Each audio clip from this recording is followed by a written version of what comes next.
Welcome to Aptitude for Placements, and my name is Ranjit. I have conducted this aptitude training program at various engineering colleges all over India, and every year thousands of students get placed by attending this aptitude training program. Here you will find all the questions that are commonly encountered in most of the aptitude tests. These are the questions that keep on repeating in many of these tests. So just familiarize yourself with all these questions and you will have a clear advantage when you attempt your actual placement test. Let's start. Person A takes 9 hours to complete a journey. Person B takes 4 hours to complete the same journey. A's speed is 20 km per hour. Identify B's speed. So there are two people, A and B.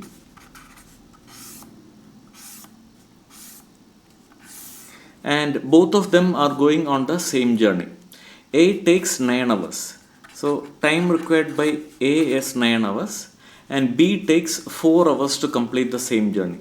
So B takes 4 hours. A's speed is 20 kilometers per hour. So speed of A is 20 kilometers per hour. What is B's speed? That is the question. Now such questions can be worked out with the help of a shortcut method. Shortcut method was explained in the previous question. Shortcut method is like this. That is, there are two people, A and B.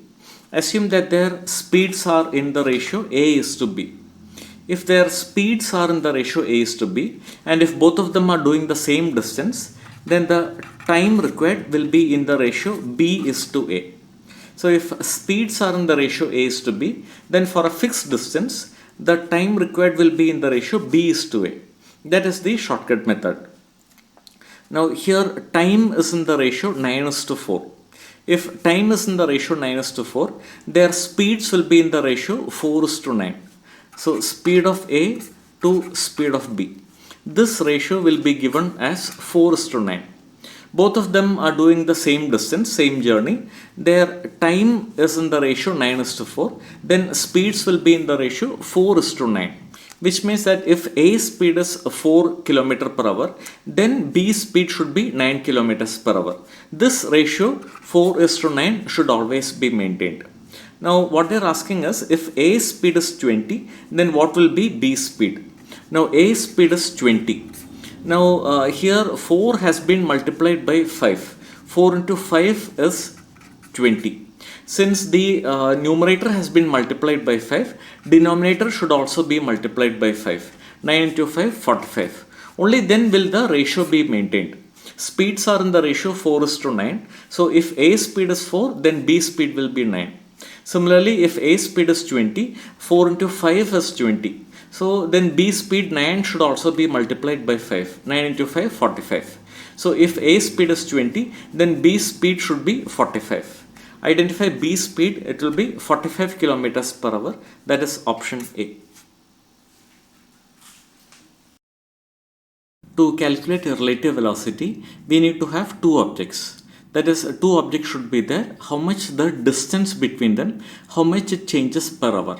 Or it can be calculated in meters per second. The distance between two objects, how much it changes per hour. So we will take some examples. Let us say you have a point here. Now there are two people, A and B. They are both at this point. Now person A is moving in this direction at A kilometers per hour.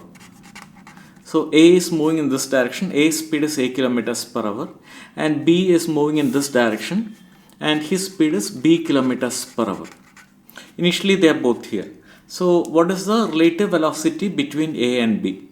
So initially they are both here, so distance between them is 0. A's speed is A kilometers per hour. So in 1 hour A will do A kilometers. And B's speed is B kilometers per hour. So in 1 hour B will do B. Initially they are both here, so distance is 0. So after 1 hour the distance will now become A plus B. A has done A kilometers, B has done B kilometers. So after 1 hour distance has now become A plus B. That is why relative velocity in this case is a plus b kilometers per hour. They are getting separated by a plus b kilometers per hour, or generally distance between them is changing by a plus b kilometers every hour. Now let us look at one more case. There are 2 points like this. Person A is here, person B is here. Now initial distance between them is x kilometers. Person A is moving in this direction at a kilometers per hour, and person B is moving in this direction at b kilometers per hour. So now you can see that they are getting closer. In this case, what is the relative velocity between A and B? Initial distance between them is x kilometers. Now A speed is a kilometers per hour. So in 1 hour A will do a kilometers. B speed is b kilometers per hour. So in 1 hour B will do b kilometers. So after 1 hour the distance will become x minus a plus b. So you can see that initially it was x. After 1 hour it has become x minus a plus b. That is, they have got closer by a plus b kilometers per hour. So in this case also relative velocity is always a plus b. That is, in this case they are getting separated by a plus b kilometers every hour. In this case they are getting closer by a plus b kilometers every hour. Initially it is x, after 1 hour it has become x minus a plus b. They have got closer by a plus b kilometers. Now it doesn't matter if they are getting closer or if they are getting separated. In both the cases relative velocity is always a plus b, because distance between them changes by a plus b kilometers per hour. Now let us look at one more case. You have a point here. A and B are both here at this point. Person A is moving in this direction at a kilometers per hour. B also in the same direction at b kilometers per hour. In this case, what is the relative velocity between A and B?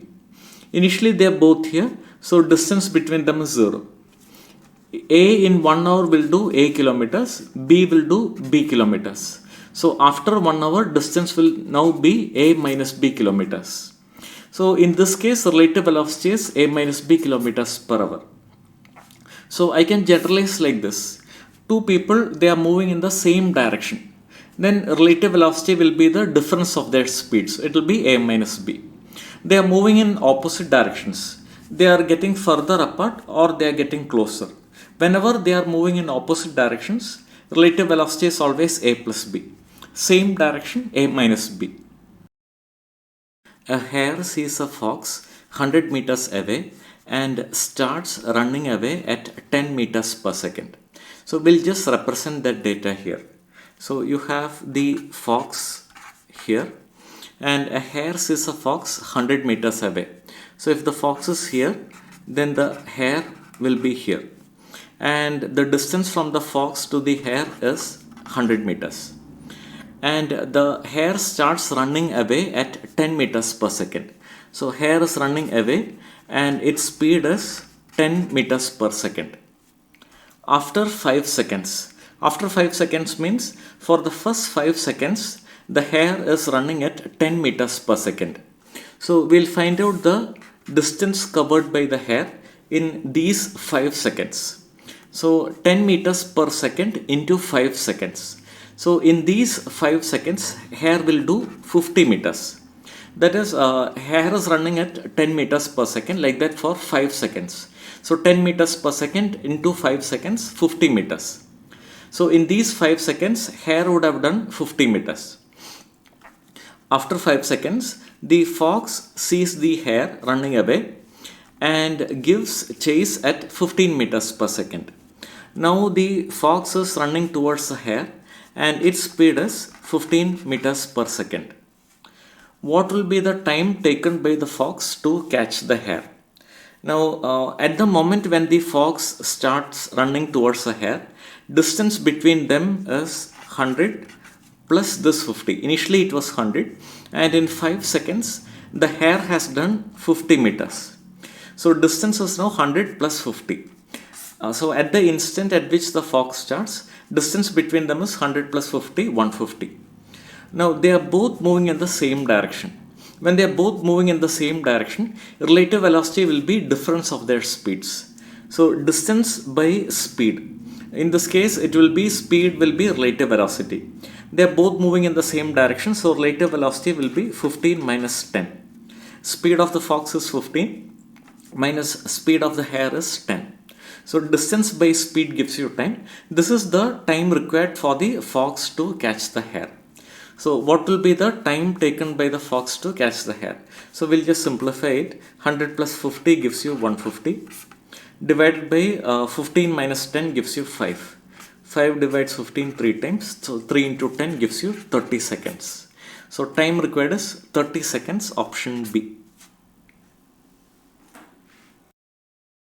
A hare sees a fox 50 meters away and starts running away at 2 meters per second. So I'll just represent all the data.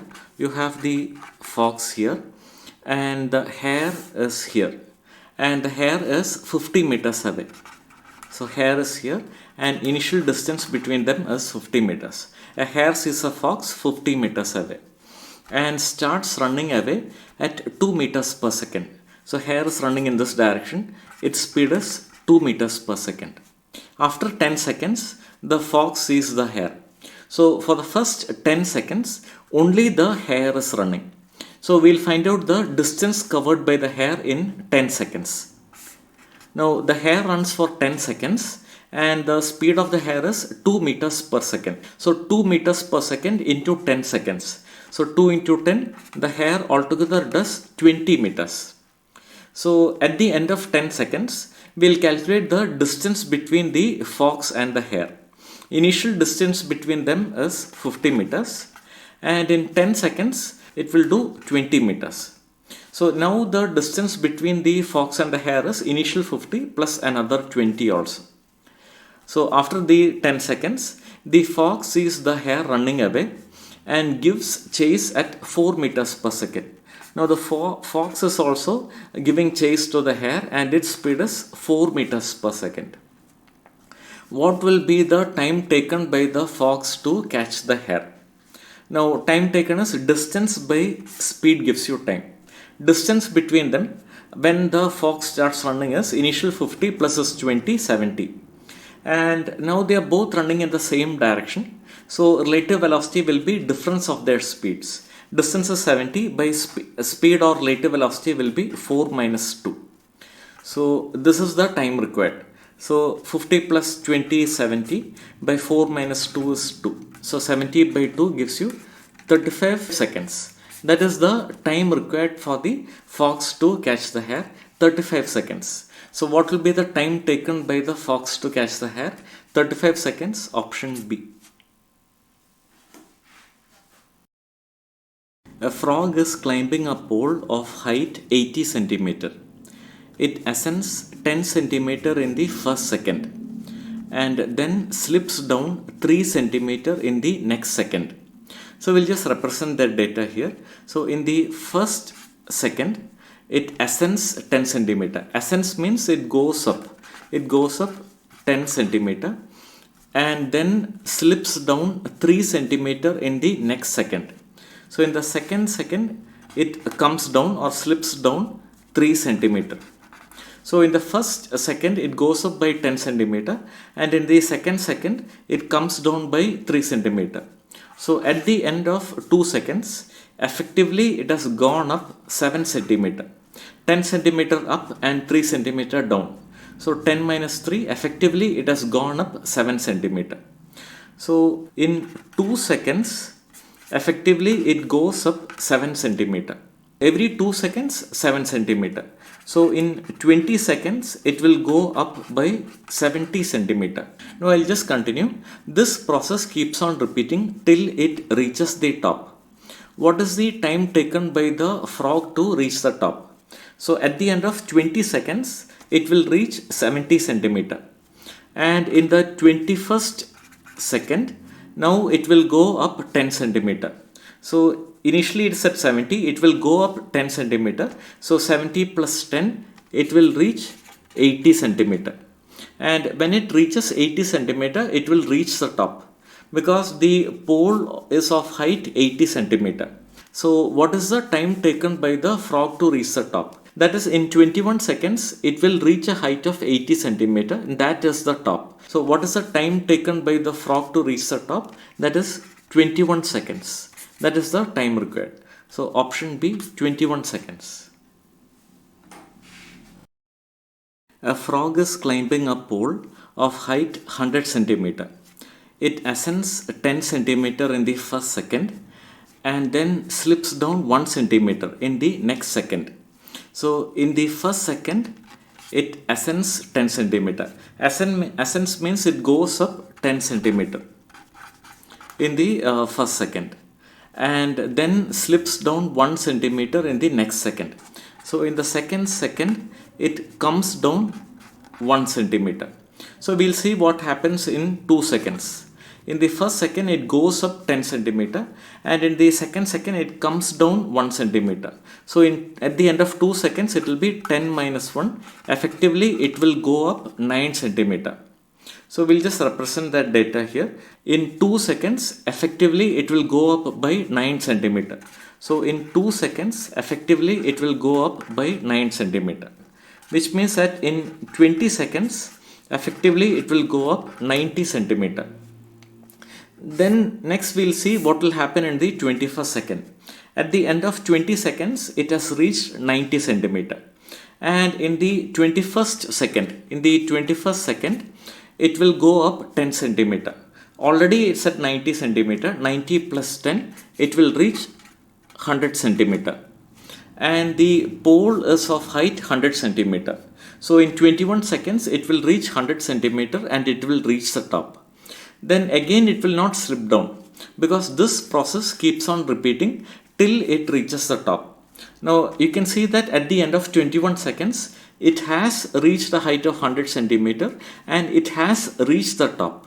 So what is the time taken by the frog to reach the top? So the time required is 21 seconds. So option B, 21 seconds. Let me briefly explain how to prepare for your aptitude test. First of all, you need to familiarize yourself with all the questions that have been worked out here. These are the questions that keep on repeating in many of the aptitude tests.